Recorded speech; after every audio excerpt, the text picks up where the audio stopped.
Telangana senior citizens association Vidyanagar Bhadradri Kothagudem జిల్లా వారి యొక్క ఆధ్వర్యంలో ఈ కార్యక్రమాన్ని మనం ఇక్కడ ఏర్పాటు చేసుకోవడం జరిగింది. ఇదేంటంటే దీని గురించి మొత్తం కూడా మన సురేష్ గారికి మన సెక్రటరీ సురేష్ గారికి కోడలు గారు, తర్వాత వారి ఈయంకుడు వీళ్ళ అంతా కూడా వారికి బాగా పరిచయం ఉన్నటువంటి వాళ్ళు. మనం ఏ కార్యక్రమం చేసినప్పటికీ కూడా వాళ్ళకి ఫోటోలు పెట్టడం కానీ, లేకపోతే మనం వాళ్ళ ఇళ్ళకి వెళ్ళినప్పుడు వాళ్ళకి వివరించి చెప్పడం కానీ జరుగుతుంది. అది జరగబట్టి మనం ఇంత దాకా దీన్ని తీసుకురాగలుగుతున్నాం. ఎందుకంటే అనేక కార్యక్రమాలు, ఎందుకంటే మేమందరం కూడా ఎక్కువ మంది సింగరేణి కాలనీస్, తర్వాత కొంతమంది ఉపాధ్యాయులు ఉన్నప్పటికీ కూడా ఎక్కువ మోతాదులో ఉన్నది మాత్రం సింగరేణి ఎంప్లాయీస్. ఇక్కడ వీళ్ళందరూ కూడా వీళ్ళ పెన్షన్లు కానీ వీళ్ళ ఇది కానీ అందరికీ దాదాపు దేశం అంతటా తెలుసు.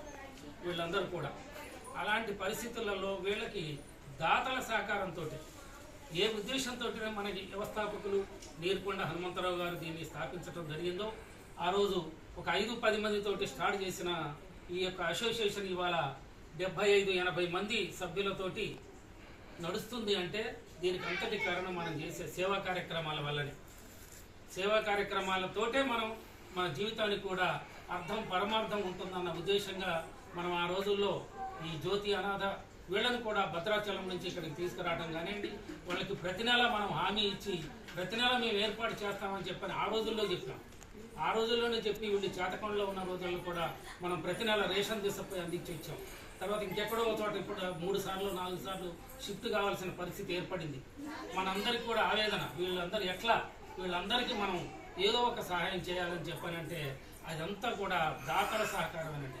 ముఖ్యంగా దాతలు ఏంటంటే ఇవాళ తులసిరామ్ గారు వారి వర్ధంతి సరే ఎప్పుడో తెలియదు, కానీ వారు చెప్పినటువంటి వాళ్ళ పిల్లలు వాళ్ళ జ్ఞాపకార్థంగా కోడలు వారి భార్య భానుమతి గారు, తర్వాత ఆశాలత గారు, అలాగే పాండ్యన్ గారు అమెరికాలో ఉన్నప్పటికీ కూడా మన కార్యక్రమాలకి స్పందించి వారు ఈ ఏర్పాటు ఏంటంటే వీళ్ళకి ఇక్కడ చాలా ఇబ్బందికర పరిస్థితి. ఎందుకంటే వాటర్ అనేది ముఖ్యమైనది మనిషి జీవితానికి. వాళ్ళకి ఏమవుతుందంటే ఈ మూల నుంచి ఆ మూల వరకు అయ్యేటప్పటికి పెద్దవాళ్ళు ఎప్పుడన్నా చిన్నపడేటప్పుడు మనం ఏదో 1-1.5 గంట వచ్చిపోతాం, కానీ వాళ్ళు అక్కడి నుంచి ఈ చివరకు వచ్చి నీళ్లు తీసుకోవాలంటే కుదరని పరిస్థితులు. కొన్నిసార్లు వాళ్ళు కింద పడిపోవటం ఇట్లా జరుగుతుంది. దాన్ని ఆలోచన చేసే మేము గతంలో వారికి ఒక హామీ ఇచ్చాం, మేము ఒక వాటర్ ఇస్తామని. అంటే దాన్ని వారికి సురేష్ గారు వాళ్ళ ఇళ్ళకి వెళ్ళినప్పుడు, హైదరాబాద్ వెళ్ళినప్పుడు వాళ్ళకి ఈ విషయం తెలియజేయగానే వాళ్ళు దీన్ని ఆమోదించి మీరు మా తరఫున ఏమని చెప్పని వీళ్ళు చెప్పారు. మనకి ఈ మధ్య కాలంలో ఇది దాదాపు 1.5-2 months అవుతుంది దగ్గర అండి. అప్పుడే అనుకున్నాం, కానీ అప్పటి నుంచి మనం ఒక ఈ సావనీరు పొజిషన్లో ఉండి తర్వాత ఈ బిజీ కార్యక్రమాల వల్ల దీన్ని ఎన్ని రోజులు చేయలేకపోయినాం. ఇప్పటికైనా చేసినందుకు తర్వాత వారి కుటుంబానికి ఇక ముందు కూడా అండి, మనం ఇప్పుడు గతంలోనే హనుమంతరావు సార్ ఉండగానే మనం 2 సార్లు స్టేట్ అవార్డు తీసుకోవడం జరిగింది. అలాగే ఇక ముందు కూడా ఇప్పుడు కూడా మనం చూస్తున్నారు మీరు.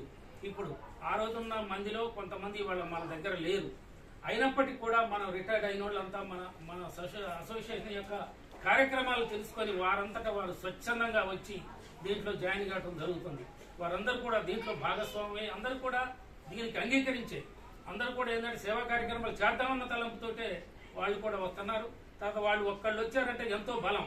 వాళ్ళు ఒక 10 మందికి చెప్తారు, వాళ్ళ బంధువులకు చెప్తారు. వాళ్ళందరి ద్వారా వచ్చినవి కూడా మనం ఇక ముందు కూడా మనం జూన్ నుంచి మనకి కార్యక్రమాలు కొంచెం ఎక్కువగా ఉంటాయి. మధ్యలో కాకపోయినప్పుడు కూడా, ఎందుకంటే రూరల్ ఏరియాస్లో ఇంటీరియర్ ప్లేసులలో పోయి మనం పిల్లలకి ప్రాథమిక పాఠశాలల్లో మనం గతంలోనే ఏదో మన చేతగాక ఏదో ధర్మారావు గారు ఊరు నా ఊరు అని చెప్పని అంజనాపురానికి ఒక 2-3 సార్లు, ఒకసారి గరిమెళ్ళపాడు అట్లా పోయి ఇచ్చి వచ్చాం. కానీ ఇక ముందు కూడా దీన్ని విస్తరించాలనే ఆలోచన మనకు ఉన్నది. దీన్ని విస్తరించాలి. ఎప్పుడైనా దాన్ని విస్తరిస్తే మన అసోసియేషన్ అంటే ఏంటో వాళ్ళకి తెలుస్తుంది. అందుకని దీనికి ఇలాంటి కార్యక్రమాలకి వీరు కూడా ముందు కూడా మనకి తోడ్పాటు అందిస్తారని చెప్పని ఆశిస్తూ, వారికి ముందు కూడా మనతో పాటుగా మనం చెప్పే కార్యక్రమాలు వాళ్ళకి వెళ్ళిపోతుంటాయి.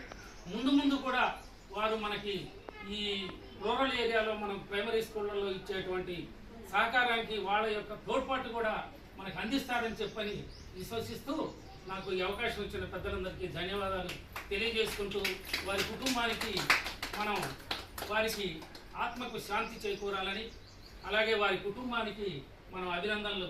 ఈ కార్యక్రమంలో మన్ని కూడా భాగస్వామ్యం చేసినందుకు మనం కూడా వారికి ధన్యవాదాలు తెలియజేసుకుంటూ ఇప్పుడు నిర్వాహకురాలు జ్యోతి గారిని వారికి అన్నదానం పెట్టవలసిందిగా